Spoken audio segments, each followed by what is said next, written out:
আওয়ামী লীগ নিষিদ্ধ এবং গণহত্যার বিচারের দাবিতে চলছে এনসিপির সমাবেশ। প্রধান উপদেষ্টার বাসভবন যমুনার পূর্ব পাশে সমাবেশ করছেন দলটির নেতাকর্মীরা। এরই মধ্যে মিন্টু রোডে অস্থায়ী মঞ্চ ঘিরে শুরু হয়েছে সমাবেশের কার্যক্রম। সেখানে জুমার নামাজ আদায় করেন এনসিপির নেতাকর্মীরা। সমাবেশে সব শ্রেণী পেশার মানুষকে যোগ দেওয়ার আহ্বান জানিয়েছে দলটি। এনসিপির ডাকে সাড়া দিয়ে বিভিন্ন স্থান থেকে আলাদা আলাদা মিছিল নিয়ে জড়ো হয়েছেন নেতাকর্মীরা। কর্মসূচি ঘিরে হোটেল ইন্টারকন্টিনেন্টালের দিক থেকে কাকরাইল মসজিদের দিকের রাস্তায় পুলিশ ব্যারিকেড বসিয়ে যান চলাচল বন্ধ করে দিয়েছে। বৃহস্পতিবার রাত থেকেই প্রধান উপদেষ্টার বাসভবন যমুনার সামনে আওয়ামী লীগ নিষিদ্ধের দাবিতে বিক্ষোভ করা শুরু করে এনসিপি সহ সাধারণ মানুষ। তাদের সাথে যোগ দেয় বিভিন্ন দল ও সংগঠন। ফেসিবাদ বিরোধী যতগুলো সংগঠন আন্দোলন করছে সকল সংগঠন আজকে আসবে। মূলত দাবি দুইটা, একটা হলো আওয়ামী লীগকে নিষিদ্ধ করা আর একটা হলো খুনিদের বিচার নিশ্চিত করা। আওয়ামী লীগের দুই হাত রক্তরঞ্জিত, তাদের এই দেশে রাজনীতি করার আর কোনো অধিকার নেই।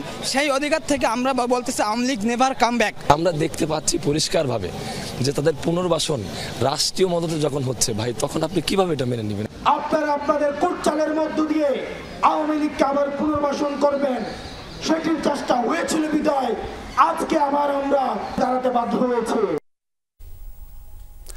দর্শক, রাজধানী মিন্টু রোডের অস্থায়ী মঞ্চের সামনে আছেন সহকর্মী লামিয়া তিথি। যাচ্ছি তার কাছে। তিথি, সমাবেশ শুরু হয়েছে কিনা, এই জমায়েত কতক্ষণ চলবে, কি বলছেন নেতারা?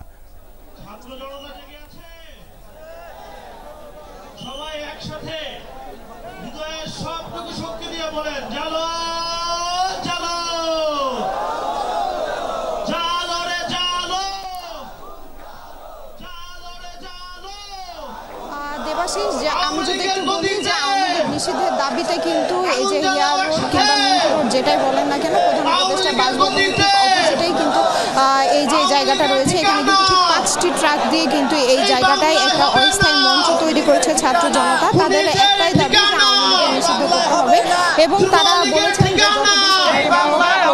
জারি না করে নিষিদ্ধ করা হবে না ততদিন পর্যন্ত এই অস্থায়ী মঞ্চে তারা অবস্থান করবে। যদি আমি একটু জানিয়ে রাখি যে গত কয়েকদিন ধরেই কিন্তু আওয়ামী লীগের নিষিদ্ধের দাবিতে তারা কিন্তু উত্তাল হয়েছে। ছাত্র জনতা সহ বিভিন্ন রাজনৈতিক যে দল রয়েছে তাদের কিন্তু সমর্থন নিয়েই কিন্তু এনসিপির নেতৃত্বে কিন্তু এই যে সমাবেশ বলতে পারেন, এই সমাবেশ চলছে।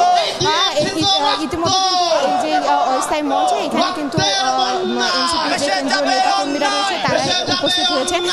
একই সাথে কিন্তু আওয়ামী লীগ নিষিদ্ধের দাবিতে যোগ দিয়েছে হেফাজতে ইসলাম, জামায়াতে ইসলাম, এনসিপি, গণতান্ত্রিক পার্টি এবং ইসলামী আন্দোলনের নেতাকর্মীরা। এছাড়াও কিন্তু এখানে উপস্থিত রয়েছে জুলাই আন্দোলনের ও শহীদ পরিবারের সদস্যরা। কিছুক্ষণ আগে কিন্তু আমাদের যে এনসিপির দক্ষিণাঞ্চলের মুখ্য সংগঠক হাসনাত আবদুল্লাহ তিনি কিন্তু আমাদের জানিয়েছিলেন যে সরকারের উপদেষ্টা কিন্তু আওয়ামী লীগ নিষিদ্ধের দাবিতে কিন্তু এইটা নিয়ে কিন্তু তালবাহানা করছে। এই বিষয়টা নিয়ে তিনি কিন্তু পরিষ্কারভাবে জানিয়েছেন যে আওয়ামী লীগের নিষিদ্ধ না হওয়া পর্যন্ত কিন্তু তারা এই মঞ্চ ছাড়বে না। ইতিমধ্যে কিন্তু সরকারি বেসরকারি সকল শিক্ষার্থীদেরও এখানে উপস্থিত হতে দেখা যাচ্ছে। এছাড়াও কিছুক্ষণ আগে উত্তরাঞ্চল মুখ্য সংগঠক যিনি কিনা সাজিদ সালাম কিন্তু জানিয়েছেন যে এই যেই সমাবেশ রয়েছে কিংবা যেই দাবি রয়েছে এই দাবির কিন্তু প্রেক্ষাপট দীর্ঘ হতে পারে, এর জন্য সকলকে সচেতন থাকার আহ্বানও তিনি জানিয়েছেন। এছাড়া যে আমাদের সাথে কিছুক্ষণ আগে কয়েকজন নেতাকর্মীর সাথে কথা হয়েছে তারা কিন্তু জানিয়েছেন যে আওয়ামী লীগ নিষিদ্ধ না হওয়া পর্যন্ত তারা এই যে মাঠ রয়েছে তারা কিন্তু এই মাঠ ছাড়বেন না। এছাড়া কিন্তু যদি বলে রাখি যে গতকাল রাত 10টার দিক থেকে কিন্তু যমুনার সামনে তারা অবস্থান কর্মসূচি শুরু করে। অবস্থান কর্মসূচির এক পর্যায়ে কিন্তু তারা যমুনা উপদেষ্টা প্রধান উপদেষ্টা বাসভবন ছেড়ে যমুনার সামনে থেকে সরে এসে এই হিয়া রোডের মাঝ বরাবর কিন্তু এখানে এসে হচ্ছে তারা অস্থায়ী ট্রাক দিয়ে তারা অস্থায়ী মঞ্চ তৈরি করেছে। এখানে কিন্তু এখন পরবর্তী সমাবেশ তৈরি দেবাশিস। তিথি, ধন্যবাদ যুক্ত হবার জন্য। আমাদের আরেকজন সহকর্মী আলামিন হক অহনও রয়েছেন সমাবেশের স্থলে। যাচ্ছে এবারে তার কাছে। অহন, সমাবেশে কারা কারা অংশ নিচ্ছেন, আশেপাশের আইন শৃঙ্খলা পরিস্থিতি সম্পর্কেও বিস্তারিত জানাবেন।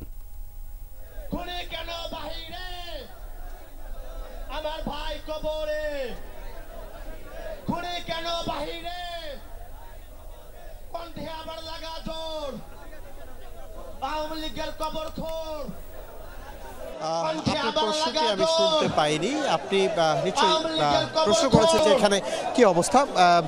সমাবেশটি শুরু হয়েছে এবং তারা নানান স্লোগান দিচ্ছেন, মিছিল দিচ্ছেন।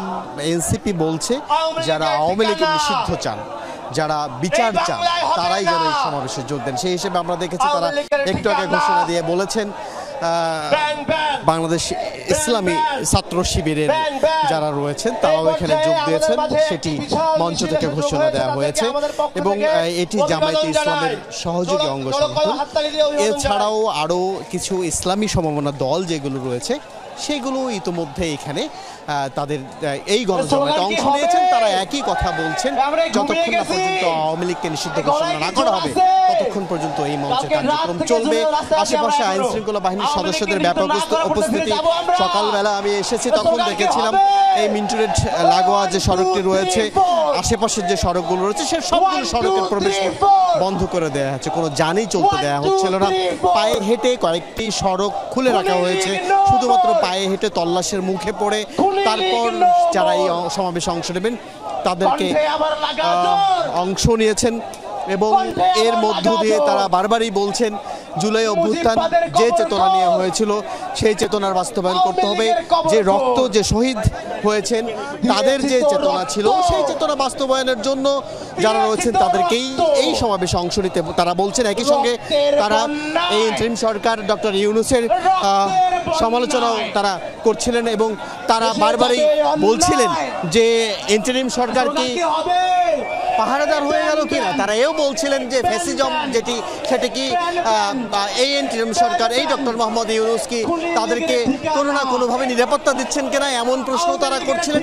তারা এও বলছিলেন স্লোগানে যে এর মধ্য দিয়ে যেসব নেতাকর্মী এখন পর্যন্ত দেশে রয়েছেন তাদেরকে অবশ্যই আইনের আওতায় আনতে হবে, আর যেন কেউ পালিয়ে না যেতে পারে। এবং তারা এও বলছিলেন পালিয়ে যাওয়ার যে সব নেতাকর্মী রয়েছেন তাদেরকে ফিরিয়ে আনার ব্যবস্থা করতে হবে। একই সঙ্গে তাদেরকে কে পালিয়ে যেতে সাহায্য করলো সেই সব ব্যক্তিদেরকে অবশ্যই আইনের আওতায় আনতে হবে। এর মধ্য দিয়ে তারা আওয়ামী লীগ নিষিদ্ধের কথা বারবারই বলছিলেন এবং এই জমায়েতটি গতকাল রাত থেকে শুরু হয়েছে, এখন পর্যন্ত চলছে। প্রচন্ড রোদ এবং আমরা দেখেছিলাম মাঝখানে 10 মিনিটের জন্য আইন শৃঙ্খলা বাহিনীর সদস্যদের সঙ্গে একটা বাকবিতণ্ডার ঘটনাও ঘটেছে এবং শেষ পর্যন্ত এই যে জমায়েত সেটি আওয়ামী লীগ নিষিদ্ধ হওয়া না হওয়া কিংবা শেষ পর্যন্ত কতটা এই জমায়েত হতে পারে সেটি এখন দেখার বিষয়। ধন্যবাদ অহন যুক্ত হবার জন্য।